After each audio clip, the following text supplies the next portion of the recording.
We are delighted to have Graham Riley with us today, and looking forward to his presentation. I did give him a couple of questions at the beginning. As we're going through, if you've got questions, we don't need to wait till the end, just throw them in the chat. And Graham, we'll turn it over to you for all right. Well, first of all, thank you, Spencer and Hannah, for organizing this. And it's a pleasure to meet everyone in my breakout group. Very, very friendly bunch. And what I shared with them is when it comes to LinkedIn and developing business from LinkedIn, the challenge is when people are having their LinkedIn experience, they don't want to be sold to. And so if you're in a business development role, how do you reconcile the fact that you need to sell, you've got revenue objectives to hit, but people are primarily using social media and LinkedIn specifically, not to go shopping. They're there to be educated, informed, and to network with other fellow professionals. And so when it comes to driving business development, it's all about how can I address three things I've got to go through before somebody's going to have a meaningful conversation with me. The first is awareness. How am I inserting myself into the attention span of the community or the audience that I wish to serve? Secondly, how am I building trust that I'm a subject matter expert in my field? And the third step is, how am I building the belief that it's going to be worth somebody's time actually having a conversation with me? And the reason that I'm going to conversation versus a sale is because there's no LinkedIn profile, there's no video or website that will do a better job of explaining what Spencer, Robert, Denise, Alan, or Parker does better than a conversation with you.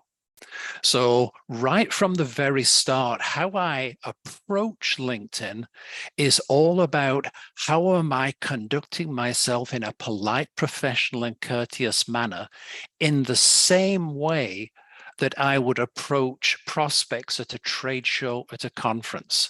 And so LinkedIn, if you consider it this great networking event in the cloud, when we're at a networking event, we prepare, we engage with people first, meaning that I start to show interest in my prospects before I start to expect them to show interest in me. And so, how would I go about doing that? How does that real life behavior translate into LinkedIn? The first step is establish your credibility with your profile. So many people in a business development capacity, they have built out their LinkedIn profile for really getting a sales job. And so their profile is geared to impressing the VP of sales or the chief revenue officer with, I crush sales quota. I'm great at contract negotiation. I'm great at, managing my CRM. All of those things, absolutely positive attributes for a good salesperson. But now they're in a business development role and they're selling to CEOs, CFOs, VPs of IT. The fact that you crush quota and you're great at CRM does not mean anything to the audience that you now wish to serve. And so when we've got, before we started our entrepreneurial journey, we might have gone through a job search where we've crafted and customized our resume for the jobs that we're applying for. It's fundamentally the same principle. Does my profile articulate my career journey that led me to my position today? Is it an appropriate representation of not only my abilities, but I'm starting to now blend in the overall big promise of what my company has to offer? So now I've set the stage, I've got my profile, and it's the best version of me. Step two is I need to start growing my network. What I think it was Karen on our breakout room said, I've got 12,000 connections. Well, when you're looking at your connections, how many people are the influencers and decision makers who can actually purchase your organization's products or services? And what tends to happen is we may have grown our network up to the point that we became an entrepreneur, but it tends to be full of people that we used to work with, ex-colleagues or perhaps ex-clients, not necessarily the audience that we need moving forward. And so how do I start to connect with influencers and decision makers? Is think of your ideal clients. And if you haven't put this is, I'm not paid by LinkedIn. I would recommend that you get Sales Navigator, because what Sales Navigator allows you to do is to identify the industry, company size, job titles of the people that you want a conversation with. Now, once you've identified the audience, here's how to approach them. It is not, definitively not, I'm going to pitch something to you in my connection request. Hey, Denise, would you like to connect? Here's my calendar link to set up a call for my, so I can talk about my services. We'd never do that at a trade show or at a conference. And so how do I start to show interest if Denise is my target audience? I'll visit her profile. I'll follow her. I'll comment on some of her posts. She'll receive a polite, professional, courteous, would we be open to connecting? 3 days later, there'll be a polite thank you. Over the next week, I might endorse some of Denise's skills. I might follow the company page. I might like and comment.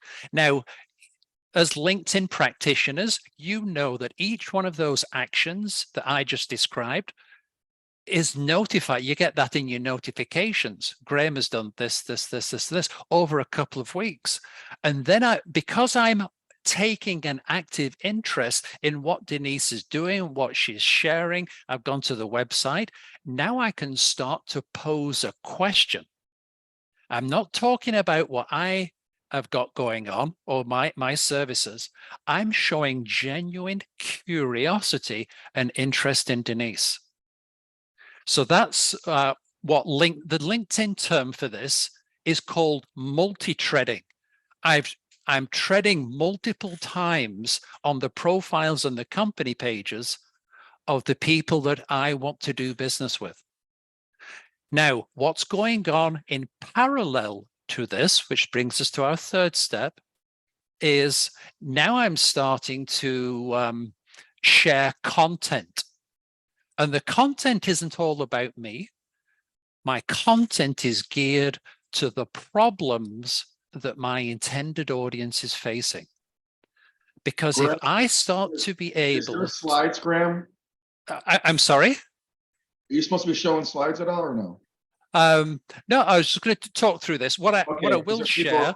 People are asking if there were slides. Sorry. Oh, I'm sorry. I've just shared with everyone an ebook library of the content.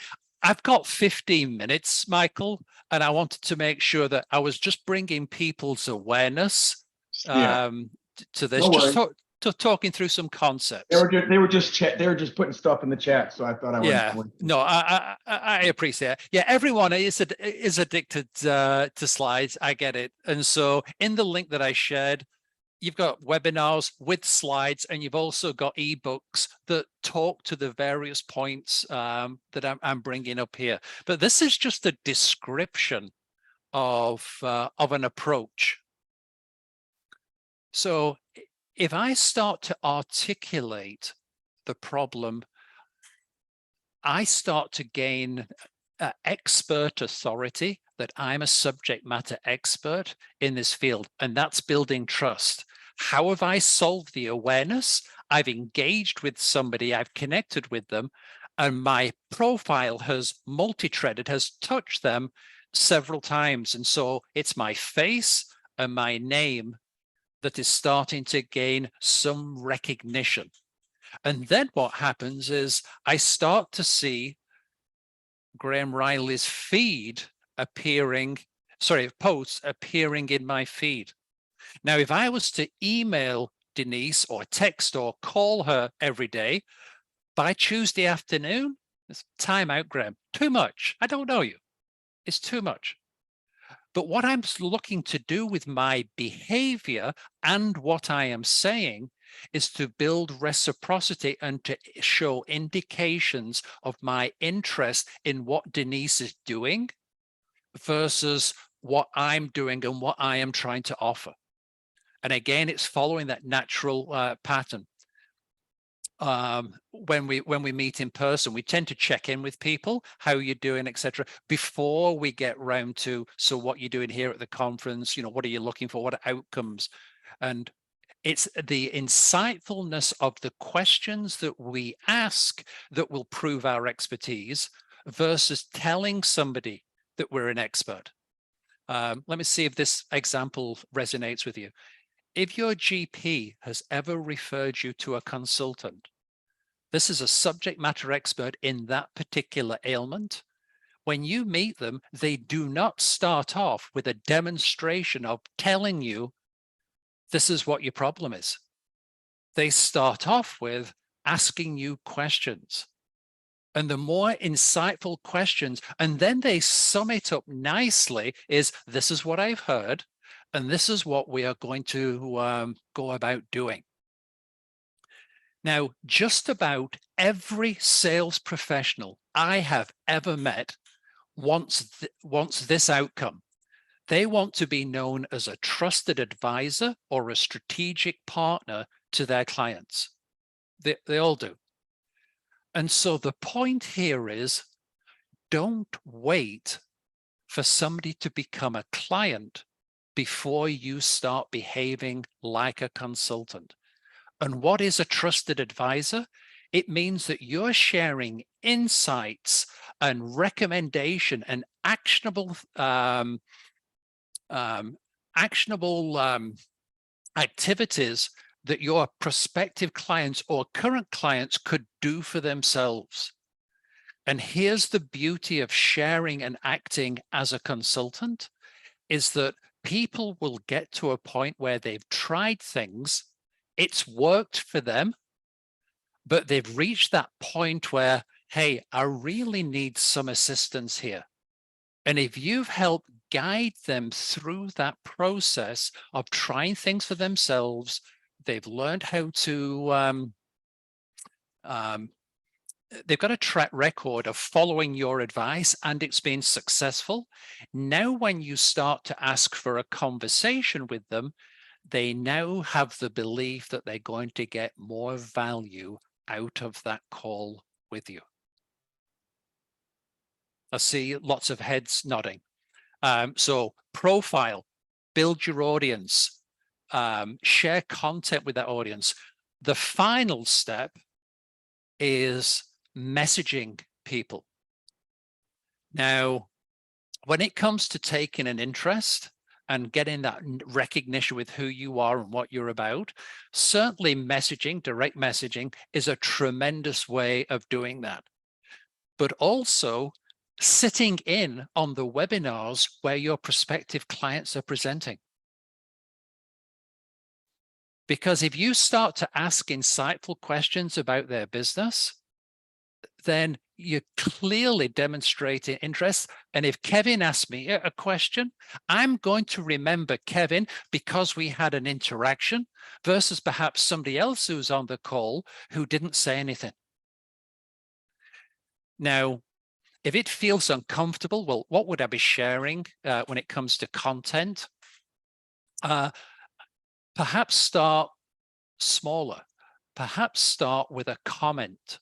And so in Sales Navigator, you can see who has posted something in the last 30 days. I talked about liking and comment. Certainly like the post, but it's a clear demonstration of exhibiting your subject matter expertise if you're commenting on your client's post that then demonstrates not only your interest, your expert authority, it also shows that you're taking interest in them.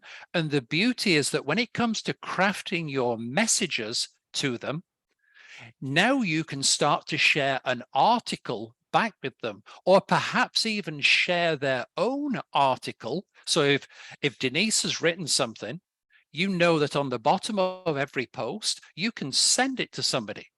Why don't I send it to Denise with my comments on it?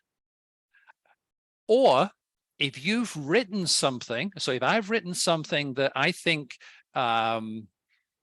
Denise might benefit from, then I could use one of my posts, send it to her and ask for some feedback or ask for some comments. Now, I've been in the zone while I've been presenting, so just bear with me. I'm just going to check out the comments. And so Alan shared, I make a comment on internationally recognized neurologist and affirm his work and discoveries. The affirming his work gets me connection requests. Absolutely. Absolutely. There's a clear demonstration between when there's activity and when there's, activity drives results. And everything about LinkedIn, when you're on LinkedIn, should be focused on how is this activity making me money?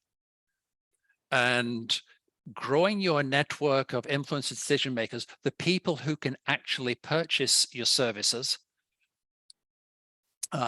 it should take up around 20 minutes of your day, finding the right people and engaging with them.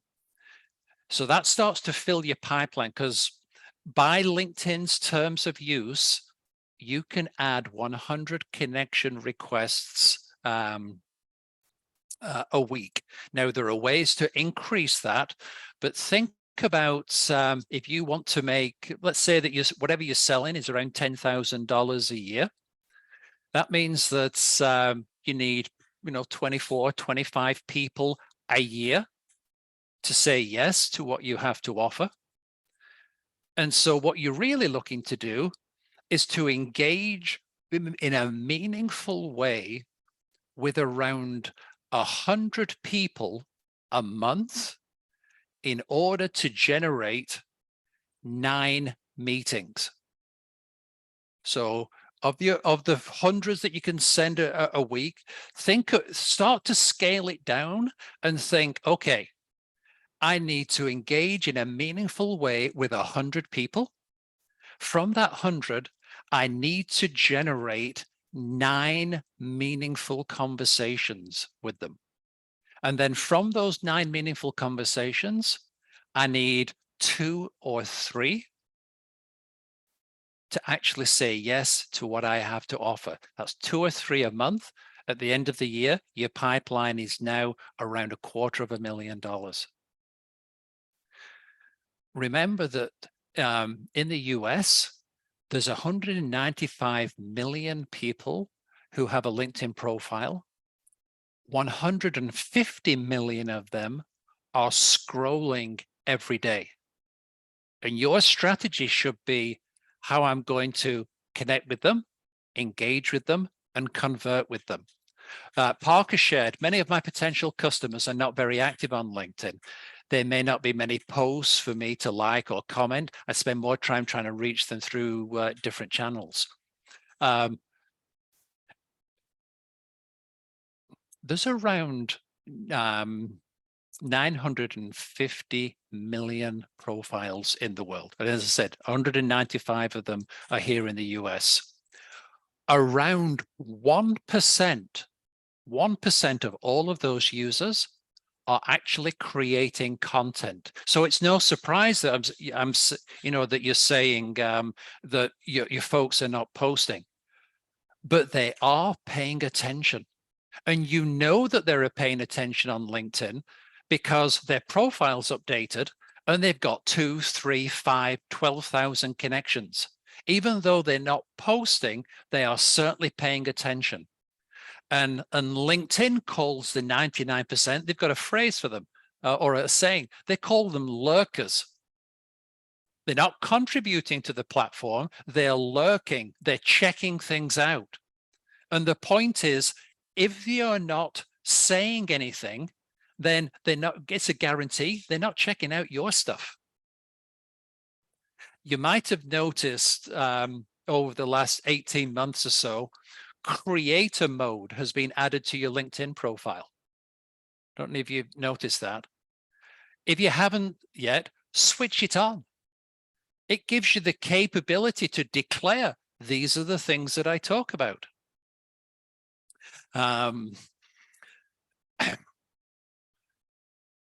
If you just rely on content alone, it's going to be a struggle. To truly start to resonate and to have your sales engine firing on all cylinders, you need to be doing everything that I'm describing, as well as run webinars. Why a webinar? Because now you get to hear the person and you get to see some of their personality. Can I do business with this person? Can I ask them questions? Can I get answers to my questions or concerns? Chad said he loves creator mode. Remember, if you're building your connections, then when you do host a webinar and you've been sharing content, now it's a lot easier to invite people to their webinar because it's an ask of them. And when folks are setting up webinars, or they've got an ad or a promotion, you know, they're looking for some engagement. Very often, it's the first time that their network has heard from them. And so don't be that cousin or friend, you know, only ever hear something when you need something.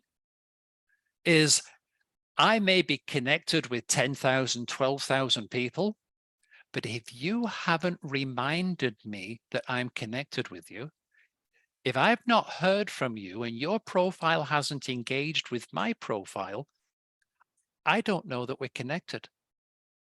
I don't know who you are or what you do. I'm starting back from square one again. And so why am I sharing this content and this multi-threading approach?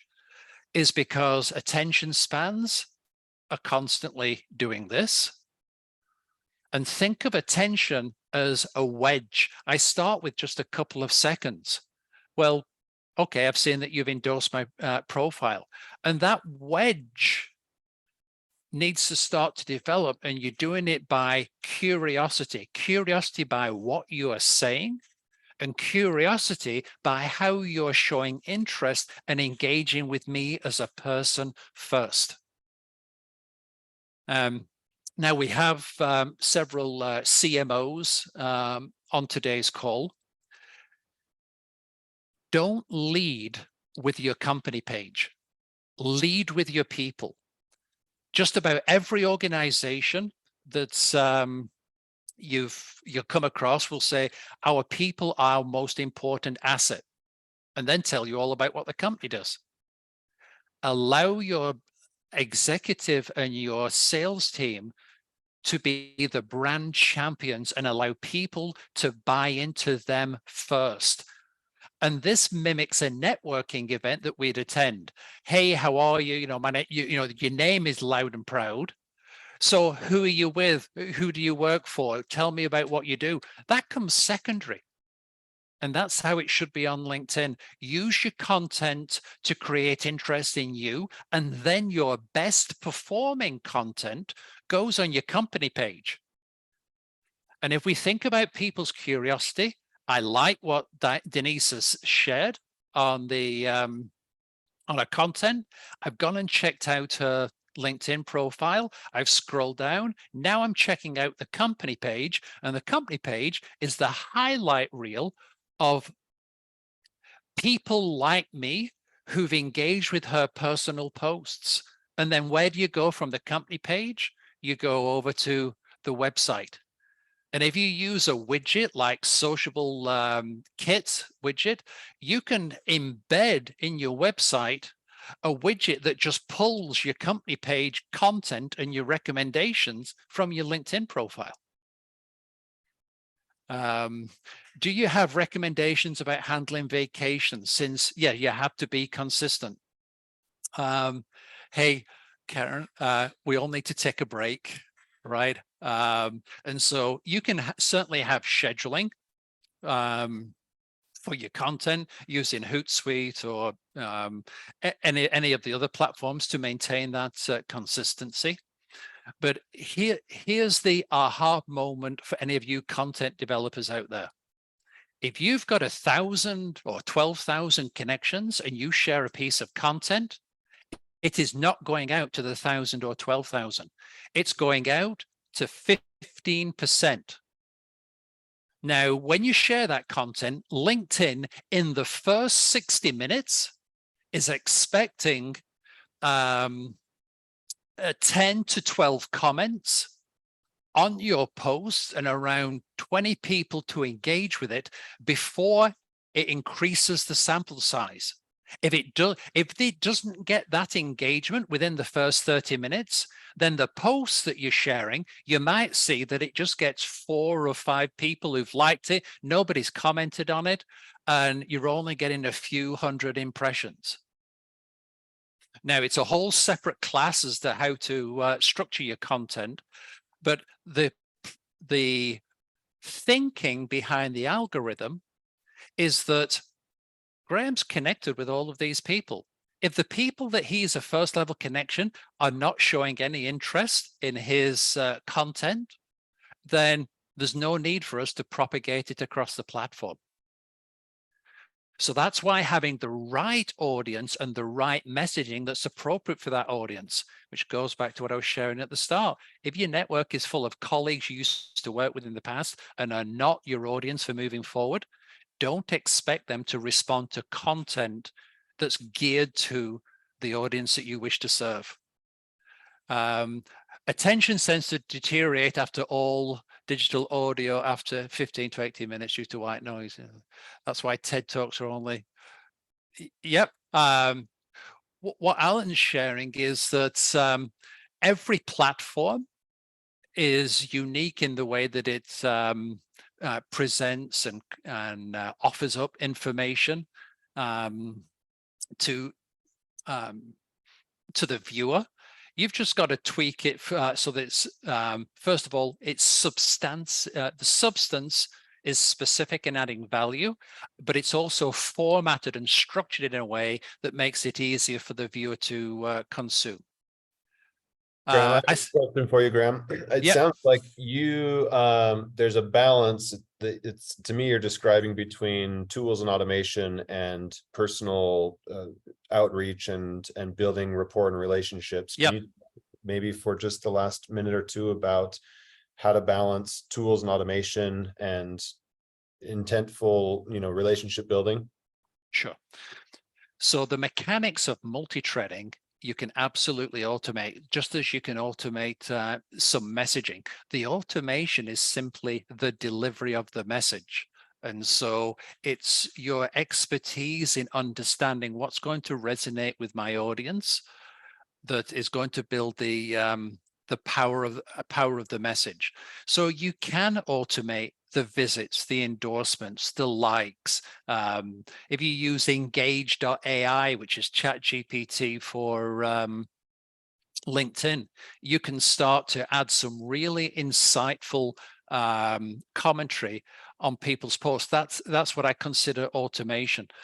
But the customization, remember, in any month, I'm just looking at 100 people with the idea of securing appointments with 9 of them.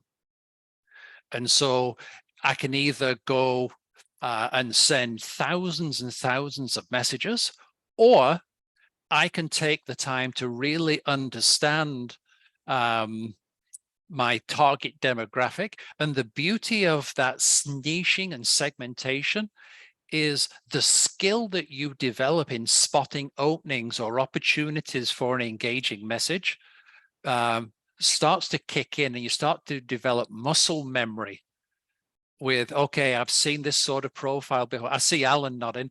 I start to develop this expertise in speaking specifically to this audience.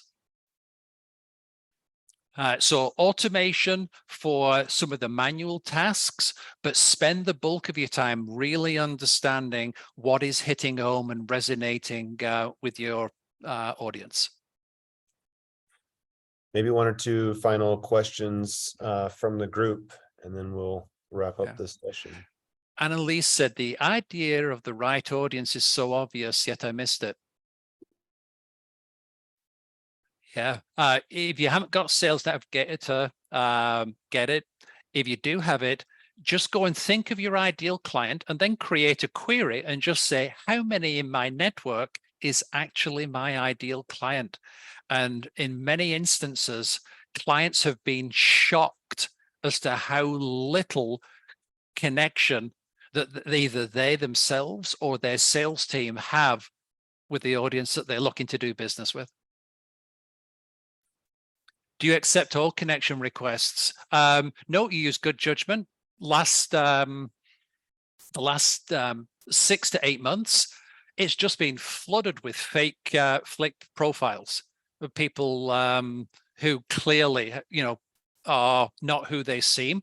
And if you have noticed a reduction in the number of followers or number of connections, over the last 3 or 4 weeks, LinkedIn has been conducting a purge of bogus fake profiles.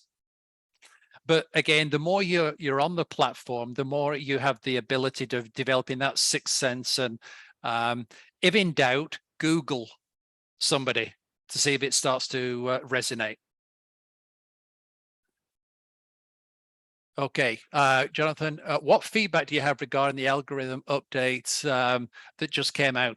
I reserve judgment until I've tried it. The things that we recommend are the things that we have personally tried and got an experience of. And in all honesty, LinkedIn is constantly updating their algorithm. Do they share it with anybody? Heck no. So before I can answer that, then I would, I need to do some testing. How do you scale further? Sounds a bit limited to only focus on 100 top funnel prospects per month. It may sound limited, but in my experience, having that focus and interest drives the 9 appointments. Everything that I'm describing generates revenues for us. Everything that I've shared is working for us. And so far in my 12 years, I think I've spent about $100 on paid ads on LinkedIn. Everything that I've just described is all organic. Let's have a look. I think that catches us up. Catches it. Okay. Okay, cool. I know that was a lot, guys.